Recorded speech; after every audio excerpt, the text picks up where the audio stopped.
여러분들은 일본 여자 하면 어떤 이미지가 떠오르세요? 오래전에 일본에 대한 판타지를 갖고 있는 서구권 사람들이 퍼뜨렸던 낮에는 요리 잘하는 중국 여자와 살고 밤에는 일본 여자랑 사는 게 최고다, 이런 이야기를 상기하는 분도 있을 거고요. 버드렁니에 못생겼다는 이미지로 거부감을 가지는 분도 있을 거고요. 또 흔한 선입견으로 성적으로 매우 개방적이고 해프다, 이런 이미지를 떠올리는 분도 있을 겁니다. 네, 오늘은 개인적으로 경험한 이야기를 풀어보려고 합니다. 아무래도 일본에 있을 동안에는 당연히 일본 여성과 만나는 기회가 많을 수밖에 없고 자연스럽게 사귀는 관계가 되더라고요. 일본에서 한국 사람 만날 일 자체가 드무니까요. 그 과정에서 있던 에피소드와 한국 사람들이 궁금해할 만한 이야기를 몇 개 골라봤습니다. 먼저 이야기를 하기에 앞서 어디까지나 제가 만나고 사귀었던 일본 여성들이 모든 일본 여자를 대표한다, 이런 게 아니기 때문에 이 영상으로 일본 여자는 이래, 제가 이런 식으로 정의를 내리는 게 불가능하다는 점부터 꼭 말씀드리고 싶고요. 어디까지나 주관적인 경험인 만큼 나이가 어느 정도 있으신 분들에겐 썬데이 서울, 젊은 분들에겐 맥심,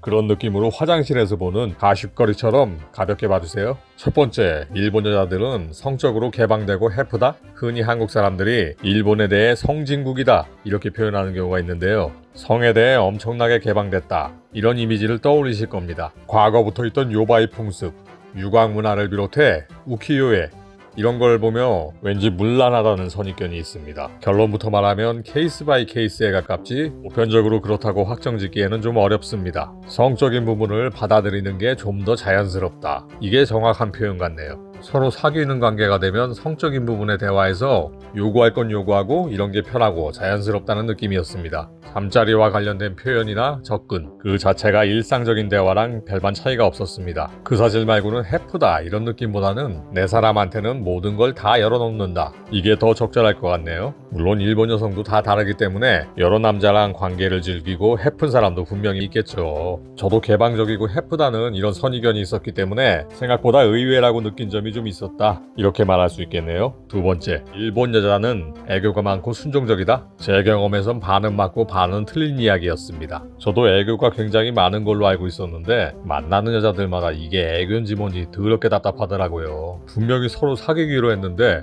이게 사귀는 건지 그냥 아는 사람인지, 연애 초반은 말할 것도 없고 서로 잠자리를 같이 한 이후에도 그냥 밋밋합니다. 문자나 전화를 하루에 한 번 할까 말까 한 정도? 한 일주일에서 열흘에 한 번 정도 보는 게 아주 자연스러운 정도. 한국에서 여자친구 남자친구 생기면 초반에는 왠지 세상이 장밋빛이고 한 시간만 목소리 안 들어도 괜히 듣고 싶고, 하루만 안 만나면 오빠 집 앞이야 그냥 왔어 뭐 이러잖아요. 죄송합니다, 많이 느끼해서. 근데 옛날에 저만 그런 건가요? 일본 여성이 표현에 소극적인 거, 이건 제가 확실하게 말할 수 있습니다. 연애할 때도 기질은 똑같아요. 또 참 희한한 게 일상 대화에서 아무 의미 없는 말에는 나니?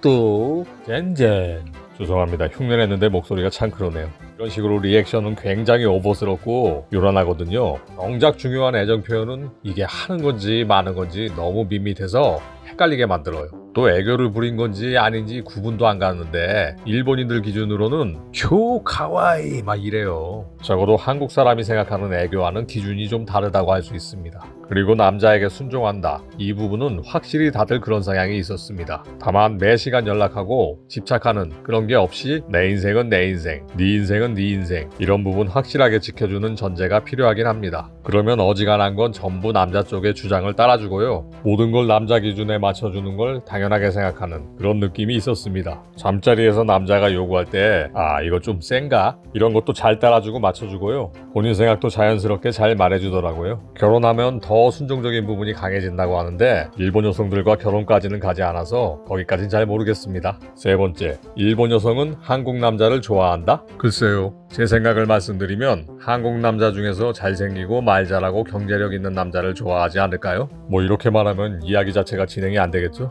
죄송합니다. 하지만 이건 전 세계 모든 여성들이 다 비슷한 생각일 것 같아요. 남자들이 나이가 적건 많건 어리고 예쁜 여자 좋아하는 거랑 똑같다고 생각합니다. 정확히 말하면 한국 남자를 좋아한다기보단 한국 남자의 이런 부분을 좋아하더라, 이러는 게 맞겠죠. 앞서 이야기했던 일본 여자가 표현에 소극적이고 밋밋한 부분, 왜 일본 드라마 자주 보신 분들은 분명히 러브 스토리라고 했는데 마지막 회 끝날 때까지 그냥 간만 보다 끝나는 술에 물 탄 듯한 내용이라고 말할 때가 있습니다. 겁니다. 근데 참 웃기는 게 또 대사나 단어에서 성적인 표현을 여과 없이 내뱉는데 정작 드라마 전개는 왠지 초등학생 연애하는 그런 거 보는 기분이에요. 현실에서도 일본인들이 사귀고 만나고 관계 자체가 그런 경우가 많습니다. 뜨겁고 격정적이고 불타오르고 이런 게 굉장히 드물어요. 남자도 여자도 똑같습니다. 더치페이, 일본에서는 와리깡이라고 하죠. 연애 관계에서도 남녀가 만나면 일엔까지 정확하게 서로 동전 들고 계산하거든요. 함께 동거하면서 사는데도 똑같습니다. 그러다 보니 더치페이 같은 건 귀찮아서 안 하고 내가 밥 살 거니까 넌 커피 사 이렇게 나오는 걸 와일드하다고 생각하고 공공장소나 남들이 볼 때 어깨를 끌어안고 거침없이 애정 표현하는 이런 걸 엄청 부끄러워하면서도 굉장히 신선하게 받아들이더라고요. 그리고 한국에서처럼 자주 연락하고 집착하고 이런 느낌은 싫어하지만 일본 남자들보다는 좀 더 자주 다정한 말과 거침없는 표현으로 연락을 해주면 그건 또 엄청 좋아해요.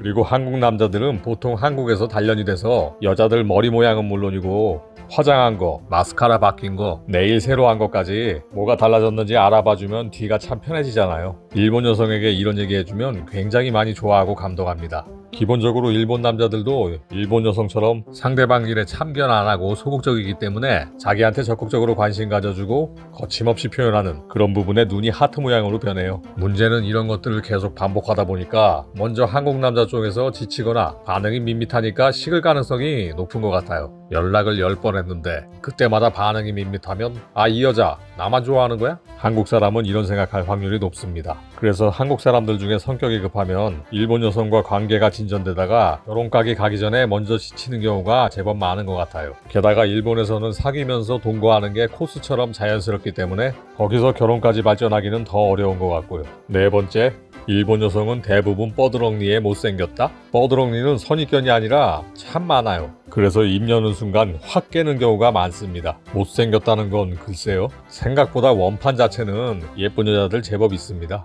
뻐드렁니는 빼고요. 평균 신장이 한국보다 작기 때문에 왠지 작고 얼굴은 동글동글한 느낌이 많습니다. 오히려 일본에서는 그런 이미지를 더 많이 선호하는 것 같습니다. 한국 사람이 보는 시각에서 문제는 화장법이라 할 수 있는데요. 한국에서 하는 화장 기준으로 보면 눈에 적응이 잘 안 되는 느낌이라고 할까요? 나름 예쁘게 꾸미고 데이트하러 나올 때 눈과 입술에 포인트를 더 강하게 주고 볼터치한 게 눈에 보이는 정도로 그런 화장을 많이 하기 때문에 그냥 평상시에 가볍게 화장한 그런 게 훨씬 더 자연스럽고 예뻐 보여요. 근데 본인은 나름 꾸미고 왔는데 이런 얘기하면 상처받으니까 대놓고 말은 못하고 너는 평소에 꾸미지 않은 모습이 정말 이뻐. 그러니까 더 잘하려고 애쓰지 않아도 나는 만족해. 이딴 오글거리는 소리를 해야 되죠. 솔직히 한국 사람의 눈으로는 그냥 출근할 때 하는 정도, 평소에 하는 정도만 해도 꾸미는 것보다 차라리 낫다고 생각할 사람이 많을 거예요. 그리고 키 크고 날씬하고 섹시한 미인 느낌보다 작고 눈 크고 귀엽고 아기자기한 속이 카와이한 느낌을 남녀 모두가 선호하기 때문에 무리하게 시도하는 경향도 있습니다. 일본에서는 여자 키 165만 돼도 꽤 큰 편이거든요. 그래서 한국과는 반대로 키 큰 여자들이 오히려 컴플렉스가 좀 있어요. 170이 넘으면 아예 여자로 안 본다 이런 성향도 많고요. 키 크고 날씬한 사람은 일본에서 선호하는 작고 아기자기한 카와이한 느낌을 만들기가 어려우니까 그런 걸 아쉬워하는 여자들이 꽤 많습니다. 제가 볼 때는 재능 낭비 같지만요. 전에 만났던 여성분 중에도 일본 여성한테 보기 드물게 다리도 길고 키도 167이라 스타일이 상당히 멋있었는데 만나는 내내 여러 번 이야기해도 자기 스타일을 전혀 못 살리고 계속 컴플렉스가 있는 거예요. 답답하죠. 한국이었으면 인기 엄청 많았을 텐데. 제 키가 179 정도 돼서 하이힐을 신어도 괜찮은데 끝까지 안 신고 둥그런 초등학생 신발 신더라고요.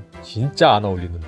이목구비도 또렷해서 스모키 메이크업 같은 느낌으로 화장 진하게 하면 모델처럼 섹시한 얼굴인데 귀여운 화장 따라하려고 하고 그래서 스스로 가지고 있는 포텐셜을 왕창 깎아먹는 그런 느낌이 있었습니다. 완전히 학교대 나와서 가업으로 우동집을 물려받는 거랑 똑같더라고요. 그야말로 재능 낭비죠. 정리하면 일본과 한국에서 선호하는 스타일이 많이 다르기 때문에 한국 남자의 관점으로는 일본 여자가 상대적으로 못생겼다는 느낌을 더 가지게 되는 것 같고요. 여기에 뻐드렁니, 다리 짧은 거, 키 작은 거 전부 포함하면 확실히 한국 여성분들이 평균적으로 더 많이 이쁜 것 같아요. 다만 한 가지, 확실히 가슴은 일본 여자가 큽니다. 마른 사람들도 기본 C컵은 다 되는 것 같아요. 네, 요즘 딱딱하고 지루한 주제를 연속으로 영상에서 다뤘기 때문에 분위기를 전하는 의미로 가볍게 넘겨볼 수 있는 주제를 골랐는데요. 에이, 생각보다 별거 없네. 밋밋하네. 이렇게 생각하실 수도 있고 내가 만난 일본 여자랑은 좀 다르네. 이런 것도 자연스럽겠죠. 뭔가 화끈한 이야기를 기대했던 분들은 실망하셨을 수도 있겠네요. 한 번 더 당부드리면 어디까지나 제가 경험한 주관적인 관점의 이야기니까 일본 여자는 그렇다, 절대 이렇게 일반화할 수 없다는 점